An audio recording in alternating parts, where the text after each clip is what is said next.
What's going on, everybody? Wow Time here with another World of Warcraft video. We're going to talk about making gold with jewel crafting today in current content. So you may be thinking that jewel crafting is a dead profession here in patch 10.2 in Dragonflight, and I see how you could come up with that, but I'm going to show you a way, if you do have jewel crafting, that you can at least squeeze out a little bit of gold out of this seemingly otherwise worthless profession here. So Dragonflight brought a lot of things that hit the gold market. For one, the crafting tables and the way that you craft items and sell items. A lot of things can't be crafted and then sold in the auction house, which is a big hit for the way crafters traditionally make gold.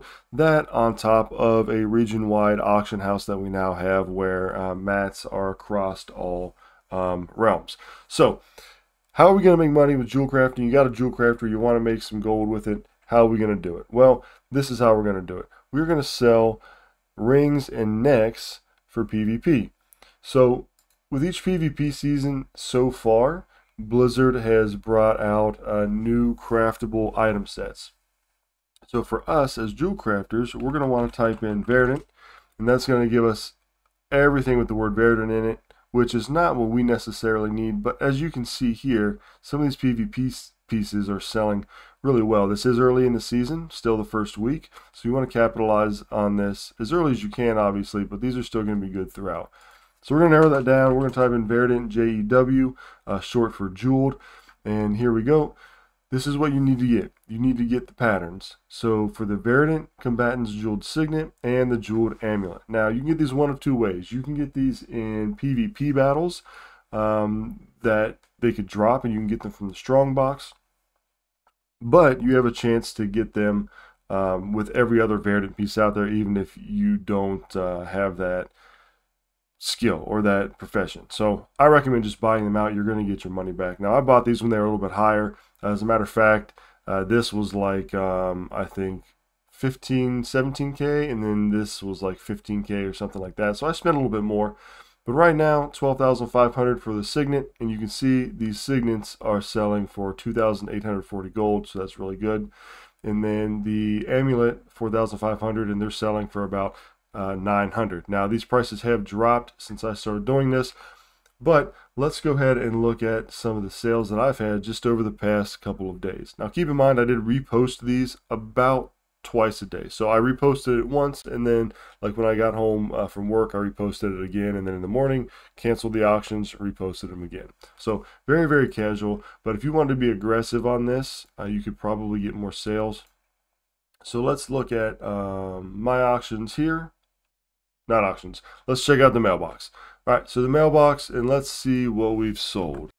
So we'll just type in Verdant right here, and you can see I've sold 78,000 gold worth of rings and necklaces.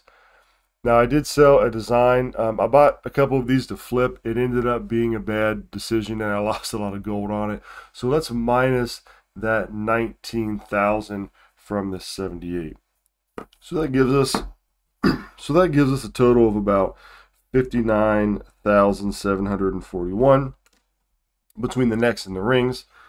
Now these do cost about 360-ish gold to make. So we've got 30 items here. So we're going to minus the pattern. So 29 times, we're just going to say 360. Let's just say 350, honestly, because I've got resourcefulness. 350 times 29, 10,150. And we're going to add in what we paid for the plans, which was I think 17,000, and then also 15,000 for another one. So that's about 42,150. And then we just minus that from our total with the 59,741. That's 17,591 gold that I've made over the past 2 days with jewel crafting, just crafting these and then reposting them once a day.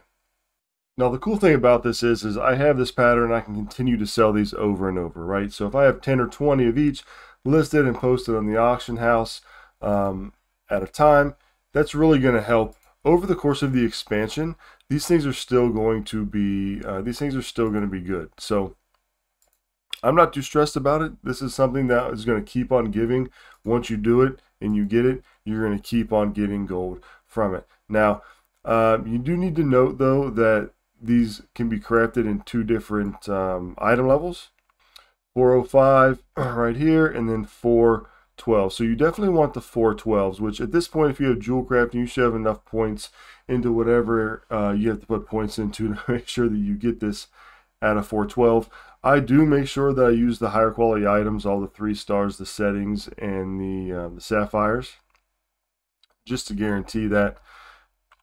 And then one thing you want to have points into that I currently do not is this right here, saving slivers, because this is going to give you resourcefulness when you're crafting jewel crafting goods.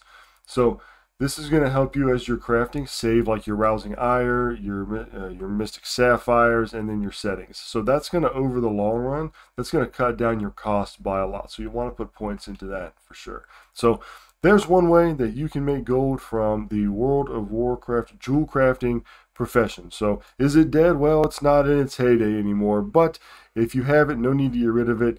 You could still make plenty of gold selling the PvP rings and necks. So thanks for checking out the video. If you like content like this, don't forget to subscribe. Have a good one, and I'll catch you all later.